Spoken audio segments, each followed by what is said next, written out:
In the last read aloud, you learned about cells and tissues. Similar cells join together in groups to form tissues. In the same way, similar tissues join together to form organs. Organs are parts of the human body that perform special jobs for the body. Organs are made up of groups of tissues. All organs are made up of different kinds of tissues that help them do their particular jobs well. Can anyone name one of your organs in your body? You guys should be able to do that because we just went through the vocabulary.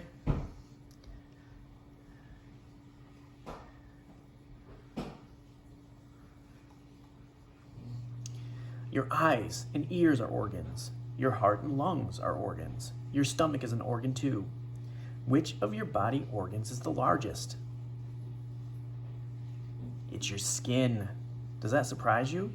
You've looked at skin cells through the microscope, and we've talked about the epithelial tissue that these cells form. So while it may seem odd to think your skin is an organ, it does make sense, doesn't it?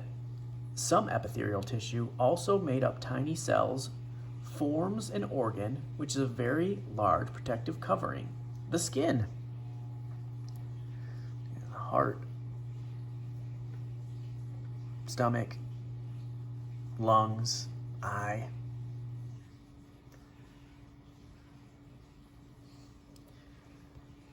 You've learned about 4 different types of body tissue. What are the names of all 4 types of body tissue? One is epithelial, the tissue that forms your skin. What are the other 3? The other 3 are connective, muscle, and nervous tissue. Each different type of tissue is made up of similar cells that do the same job. All body tissues are made up of cells, and all body organs are made up of tissues. Cells, tissues, organs. The system of the human body are organ systems. An organ is a part of the body with a clearly defined function or job to perform. Most organs are involved in just one body system. There are 10 major organ systems in the human body. So again, cells, blood cells, skin cells, bone cells, cardiac muscle cells, epithelial cells, skeletal cells, smooth muscle cells, skeletal muscle cells, I should say there on that one, and then nerve cells. Different kinds of cells go together to make tissue, and tissues then go together to make organs. What body systems are in charge of helping you move? You may have learned last year about the skeletal and muscular systems.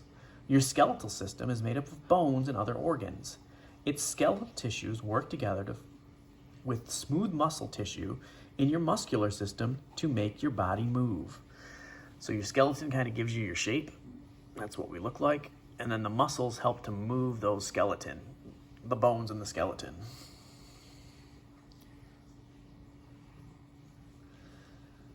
What does the circulatory system do? It circulates or moves your blood around to all the parts of your body. Your heart and blood, made up of cells and tissue, are the organs of your circulatory system. The respiratory system includes your lungs, organs made up of cells and tissues that control your breathing. What does the nervous system do? It sends messages along your spinal cord to the brain. These 2 organs, the spinal cord and the brain, are both made up of nervous tissue full of tiny nerve cells. So respiratory system, breathing for us, lungs. Nervous system, you've got your brain, you've got all the nerves that go throughout your body to send messages back and forth to the brain. And then our circulatory system, there's our heart, veins and arteries, pump blood through our body.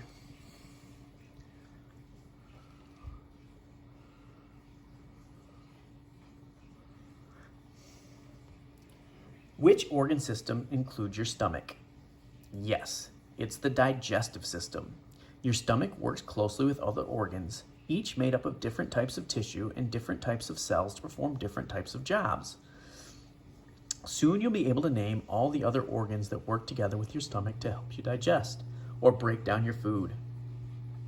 Sometimes your organs are a combination of different types of tissue.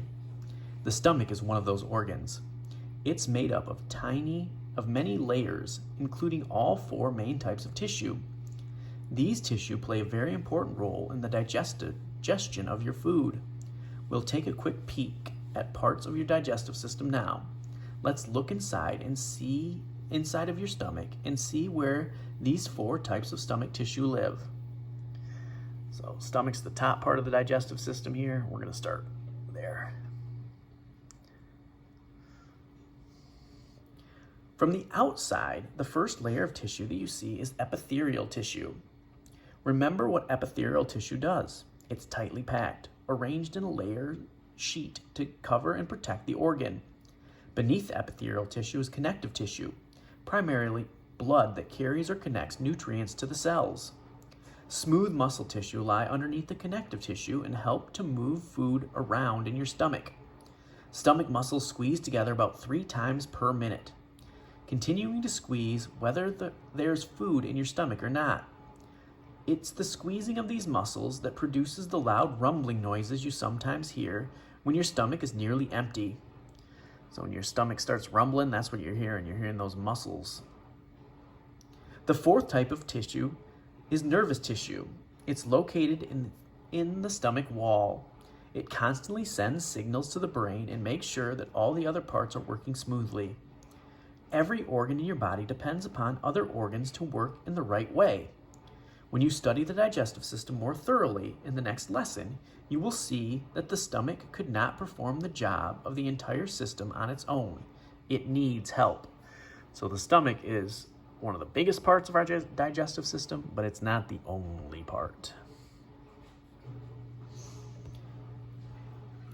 Have you ever heard of the liver? Your liver is an organ located above your stomach that your stomach depends upon to do its job.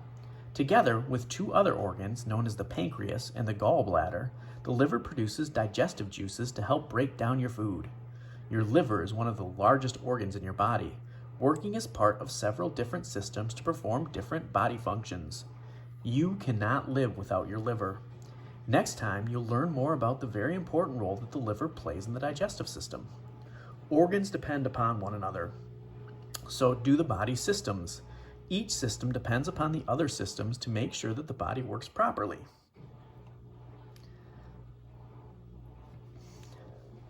For example, blood is carried to all parts of your body through the circulatory system.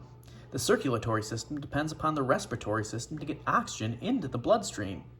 Your blood would have no nutrients in it without the help of the digestive system to break down your food. Working together, these different systems provide your cells with the food and oxygen they need so that energy can be supplied to all your other systems. Without energy, your muscles couldn't move your bones. Without energy, your brain could not think. When organs stop working properly, body systems break down.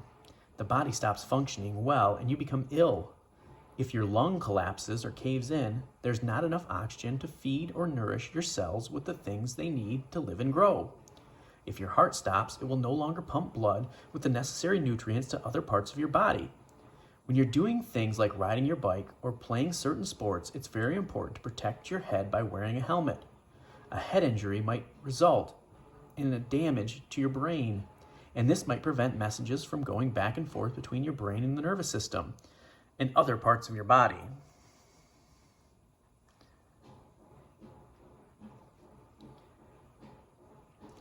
A donor is a person who donates or gives something.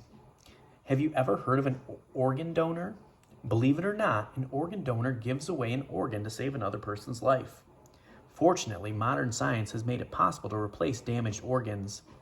Sometimes when people are very ill but still have healthy body organs, they decide to donate their healthy organs to other people when they die. Sometimes it's even possible for people to spare an organ and go on living healthy lives without them. For example, you have 2 kidneys. Kidneys are a pair of organs located in your lower back. You will learn more about these 2 very important organs in another lesson. Your kidneys clean poisonous waste from the blood flowing through your body, preventing many different types of diseases. You can live a healthy life with only 1 kidney, so this is one organ that can be donated to someone who needs a kidney. Doctors today can take a kidney from one person's body and transplant or move it into another person's body to keep him or her alive. Doesn't that sound like a miracle? I think so too.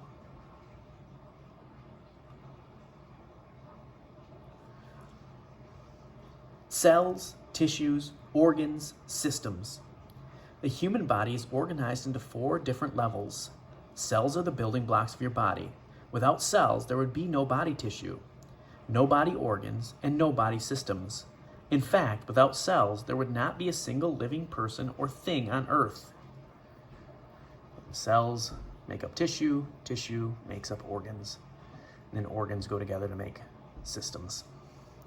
The next time we get together, we'll discuss the organs that work together to digest or break down your food. Today we looked inside your stomach, but your stomach is only one part of your food's journey as it travels through your body.